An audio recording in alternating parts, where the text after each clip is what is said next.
नमस्कार साथियों, Chandel study point में आपका हार्दिक स्वागत है। तो आज से हम कक्षा 11 का गणित शुरू करने जा रहे हैं।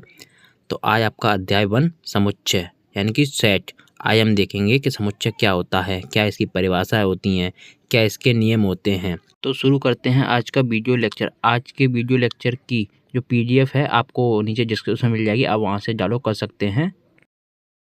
यहाँ पर देख सकते हो हमने समुच्चय की परिभाषा में लिखा है सुपरिभाषित और सुस्पष्ट वस्तुओं के संग्रह या समूह को समुच्चय कहते हैं। कहने का अर्थ है जो हम समुच्चय बनाएंगे वो सुपरिभाषित होना चाहिए और सुस्पष्ट होना चाहिए। जैसे कि हमने एग्जांपल में लिया है अंग्रेजी वर्णमाला के स्वरों का समुच्चय। तो हम जानते हैं अंग्रेजी वर्णमाला में स्वर होते हैं यानी कि वोवल्स, वो होते हैं A, E, I, O, U। हमारे 5 स्वर होते हैं जिसको हमने इस कोष्टक में लिखा है। इस कोष्टक को मंजिला कोष्टक कहते हैं। और आप हमेशा ध्यान रखना जो हमारे समुच्चय है, समुच्चय को हम कैपिटल लेटर से दर्शाते हैं। वी का मतलब यहाँ पर वोवल्स है। इसी प्रकार हमने यहाँ पर अगला उदाहरण लिया है वर्ष के महीनों का संग्रह। तो हम जानते हैं वर्ष में 12 महीने होते हैं जनवरी से लेके दिसंबर तक। इसको हमने कैपिटल अक्षर M से डिनोट किया है। M का अर्थ है यहाँ पर महीने। इसी प्रकार क्रिकेट टीम के खिलाड़ियों का संग्रह। हम जानते हैं क्रिकेट टीम में 12 खिलाड़ी होते हैं। यहाँ पर वो भारतीय टीम हो या फिर किसी और स्टेट की टीम हो, केवल 12 प्लेयर होते हैं। तो यहाँ पर कहने का अर्थ है समुच्चय का अर्थ होता है सुपरिभाषित और सुस्पष्ट। तो जैसे कि वो आपके लिए भी सही होना चाहिए और वो हमारे लिए भी सही होना चाहिए। जैसे कि वर्ष में 12 महीने होते हैं, आपके लिए भी सही है और हमारे लिए भी सही है ये। तो इस प्रकार हमने समुच्चय की परिभाषा और उदाहरणों को देखा। इसी प्रकार हम आगे और भी प्रश्नों को करेंगे। इसी प्रकार के प्रश्न हैं। इससे आगे हम कुछ इंपोर्टेंट तथ्यों को देखते हैं। तो अब इसमें आता है समुच्चय और उनका निरूपण, सेट्स एंड देयर रिप्रेजेंटेशन। इसमें सबसे पहला है संख्याएं यानी कि नंबर्स। तो आप इन संख्याओं को बड़े ध्यान से समझें। जी आपकी कक्षा 11th में तो काम आएंगी ही आएंगी, ये आपके 12th में आगे आप जब आप कंपटीशन की तैयारी करोगे उसमें भी बहुत ही उपयोगी होंगी, क्योंकि बच्चों को इनके बारे में ज्यादा जानकारी नहीं होती, इसलिए कि वो प्रश्नों को गलत कर देते हैं। तो आप उनको बड़े ध्यान से समझें। तो सबसे पहले आती है पूर्ण संख्या यानी कि होल नंबर्स। होल नंबर्स को हम W से दर्शाते हैं। होल नंबर्स में आते हैं आपके 0, 1, 2, 3, 4 डॉट डॉट डॉट अनंत तक। इसी प्रकार उसके बाद आते हैं प्राकृतिक संख्या यानी कि नेचुरल नंबर्स। नेचुरल नंबर्स को हम N से दर्शाते हैं, जैसे कि 1, 2, 3, 4, 5, 6 डॉट डॉट डॉट अनंत तक। इसमें 0 शामिल नहीं होता है। अगर इसमें 0 शामिल हो जाए तो ये होल नंबर्स बन जाएंगे। नेचुरल संख्या हमेशा 1 से स्टार्ट होती है। इसी के बाद अगला आता है पूर्णांक यानी कि इंटीजर्स। तो इंटीजर्स हमारे होते हैं +-1, +-2, +-3, +-4, +-5 डॉट डॉट डॉट अनंत तक। ये प्लस के भी होते हैं और माइनस के भी होते हैं। यदि आपसे कोई पूछे धन पूर्णांक को बताइए तो आपको बताना है धन पूर्णांक होते हैं +1, +2, +3। इसमें माइनस शामिल नहीं होता है, डॉट डॉट डॉट इनफिनिटी तक। इसी प्रकार आपसे कोई पूछे ऋण पूर्णांक को बताइए तो आपको बताना है -1, -2, -3, -4। ये सब आपके ऋण पूर्णांक होते हैं अनंत तक। इसको हम संख्या रेखा पर भी प्रदर्शित कर सकते हैं। तो आप देखिए, तो हमने यहाँ पर संख्या रेखा बनाया है। ये आपका 0 है। 0 से इधर की तरफ चलते हैं तो ये हमारे सभी धन पूर्णांक हो जाते हैं प्लस वाले, और 0 से अगर हम इधर चलते हैं तो ये हो जाते हैं हमारे ऋण पूर्णांक यानी कि माइनस वाले।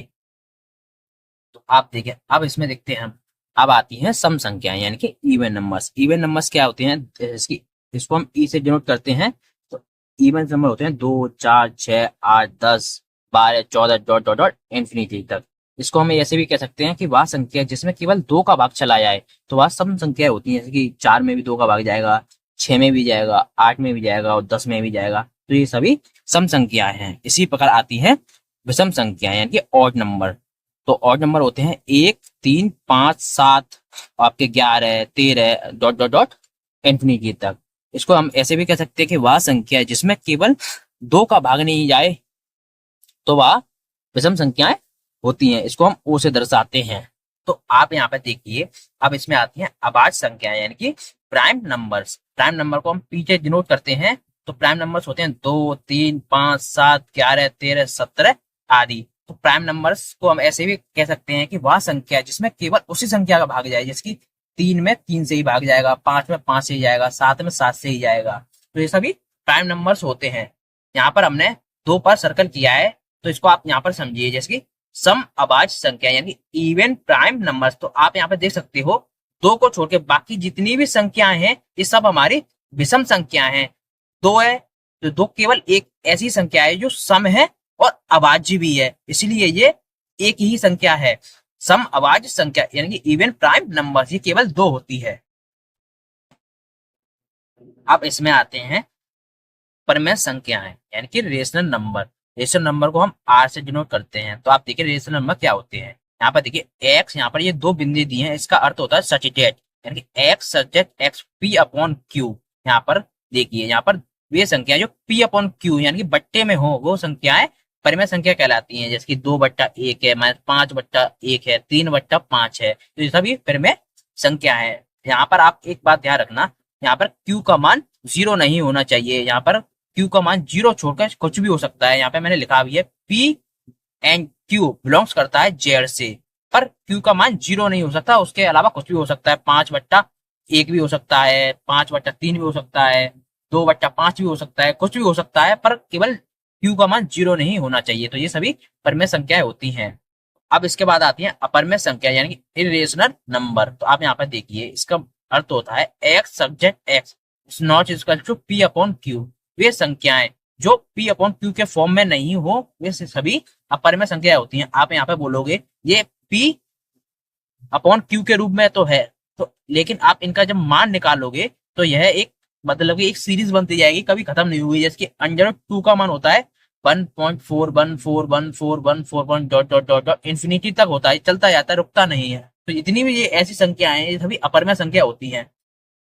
अब इसके बाद आती हैं वास्तविक संख्याएं यानी कि रियल नंबर। तो रियल नंबर वे नंबर होते हैं जिसके अंदर सम संख्याएं, विषम संख्याएं, सम अभाज्य संख्याएं, अभाज्य संख्याएं, सभी संख्या शामिल हो, वे सभी रियल नंबर होते हैं। जैसे हमने यहाँ पर रियल नंबर को आर से डिनोट किया है।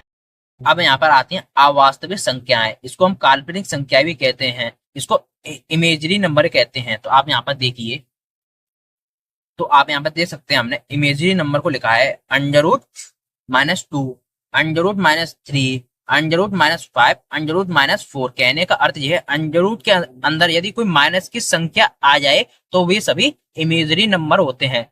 हम √2 को ऐसे भी लिख सकते हैं 2 इंटू जो आई होता है वो माइनस के चिन्ह को डिनोट करता है। जैसे कि आई इक्वल टू √-1। हम इसको करके भी दिखाते हैं आपको। ये देखिए आप आई इक्वल टू √2 तो ऐसा ही रहेगा, जो माइनस है इसको हम आई से डिनोट करते हैं। आई का मतलब होता है यहाँ पर इमेजनरी नंबर। तो अब इसमें आता है समुच्चय निरूपण की विधि। तो समुच्चय निरूपण की 2 विधि होती हैं, एक होती है रोस्टर या सारणीबद्ध विधि, एक दूसरी होती है गुण या समुच्चय निर्माण विधि। तो हम यहाँ पर सबसे पहले रोस्टर या सारणीबद्ध विधि को लेते हैं। तो आप देखिए रोस्टर या सारणीबद्ध विधि, तो इस विधि में आपसे ऐसे क्वेश्चन पूछेगा जैसे कि अंग्रेजी वर्णमाला के स्वरों का समुच्चय को रोस्टर या सारणीबद्ध विधि में लिखिए। तो हम इसका हल करते हैं। तो आप समझें कि रोस्टर विधि क्या होती है। आप जानते हो अंग्रेजी वर्णमाला के स्वर होते हैं, वो होते हैं ए, ई, आई, ओ और यू। ये हमारे अंग्रेजी वर्णमाला के स्वर होते हैं, इन्हीं को हमें रोस्टर विधि में लिखना है। तो रोस्टर विधि में लिखने के लिए सबसे पहले हम ये वॉवल्स है तो इसको बी से दर्शाएंगे। हम महिला कोष्ठक के अंदर इन सभी अवयवों को लिख देंगे।